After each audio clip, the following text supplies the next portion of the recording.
Hey everyone, welcome back to Corporate Decoder, where we uncover the hidden stories in corporate filings. And let me tell you, Limitless Projects Inc. has quite a tale to tell this time around. Buckle up, because things are getting interesting.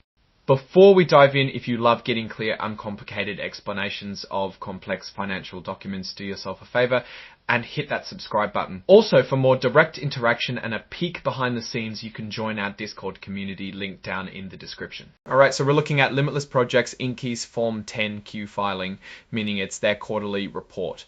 Think of it as a check-in on how the company is doing financially over the last 3 months. But this one covers the period ending April 30, 2025, and it gives us a good look at their situation. Let's jump straight into the heart of it, the financial statements, the balance sheet. This is like a snapshot of what the company owns and what it owes at a specific point in time. On April 30, 2025, Limitless Projects Inc. had total assets of $43,501. Their assets were $388 and one they own. Looking at the assets, we see some fixed assets like software and office equipment. The software assets specifically grew from 357, 800, 300, 700, 300, and 52. In one of the 732 tours in 2025, which makes sense if they are developing their products. But here's where it gets really interesting. Their total liabilities as of April 30, 2025 are 6,307. Now remember, their total assets are only 43,100 at a troll. That means the company owes more than it owns. This is a pretty common situation for many companies. However, the liabilities here consist of accounts payable and accrued liabilities, which are essentially bills they need to companies. However, the liabilities here consist of accounts payable and accrued liabilities, which are essentially bills they need to pay. And because their liabilities are higher than their assets, their total stockholders' equity, which represents the owner's stake in the company, is a negative 2,002 more money than it has brought in through its investments and operations. This is a critical number, and it often raises questions about the company's long-term survival. Digging deeper into the equity section, we see an accumulated deficit of $924,440. An accumulated deficit is basically the running total of all the losses the company has ever incurred since it started. For Limitless Projects Inc., this number is quite substantial compared to their assets and liabilities. Now let's look at the income statement, or as they call it, the consolidated statement of comprehensive loss. For the 9 months ended April 30, 2025, the company reported a net loss of $21.5025. This is a loss for their operating activities. And importantly, if we look at the net loss per share, it's $0 for both basic and diluted. There's not enough movement to even register a cent per share. The number of shares outstanding is a massive 206,082,200. With such a large number of shares and a small net loss, the earnings per share end up being fractions of a penny, which is why they round down to zero. Moving on to the cash flow statement for the 9 months ended April 30, 2025, they had cash flow from operating activities of $3,820,21.19. This seems positive, but remember, it's derived from a net loss and changes in liabilities. Now look at cash flow from investing activities. They use $382.54 for software development. This aligns with their business focus, but also highlights where their money is going. The net change in cash for the 9 months ended April 30, 2025 was a minuscule $31. Their cash at the end of the period was just $8. Yes, you heard that right, $8. This is an extremely low cash balance and further fuels concerns about their ability to operate. This brings us to a really important note named going concern. The auditors in their report for the year ended July 31, 2024, specifically highlighted substantial doubt about the company's ability to continue as a going concern.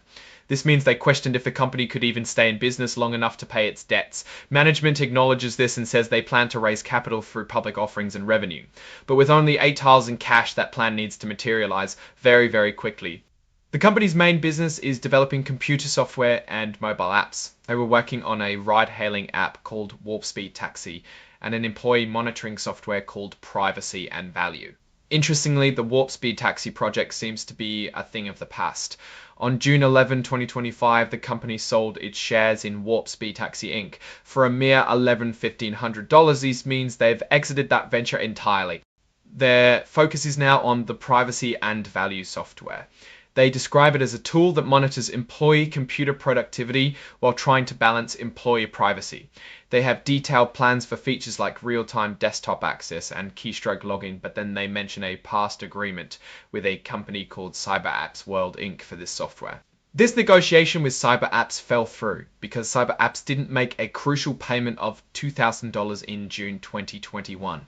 This indicates a pattern of failed partnerships or financial commitments. Now, a critical point about their internal controls. Management openly states that their disclosure controls and procedures were not effective as of April 30, 2025. This means they don't have robust systems in place to ensure accurate and timely financial reporting. For any investor, this is a major red flag. They double down on this in the management's annual report on internal control over financial reporting, saying their internal control over financial reporting is not effective. This lack of strong internal controls combined with the minimal cash and accumulated deficit paints a concerning picture.